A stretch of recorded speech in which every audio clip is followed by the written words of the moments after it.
Pri tomto nešťastí ešte ho to potkať malo, že by ani vyučovanie vo svojej materinskej reči nedostal, teda by sa naozaj do sprostoty celkom pohrúžil a do hrozného duchovného i materiálneho zanedbania upadol.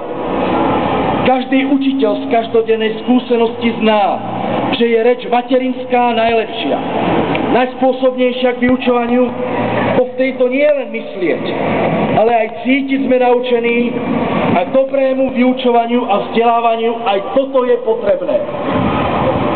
Za krátky čas len môže chodiť dieťa chudobného človeka do škôl.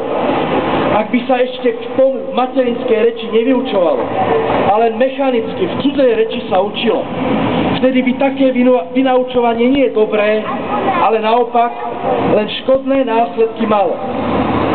Preto prosím stavy a rady v záujme ľudu tohoto, aby riadne vyučovanie v materinskej reči dostával a odbavovanie služieb Božích v tej samej reči sa mu neporušené zanechalo. Žiadam teda, že by slová v návrhu po tých slovách, kde sa maďarská reč z povinnosti vyučovať má, nasledujúce slová, ohľadne jej uvedenie za reč všeobecné vyučovania a ohľadom na okolnosti nech patričné vrchnosti poriadky porobia, vynechali a na ich miesto položilo, ale nech rečou vyučovania ostane v obciach reč materinská.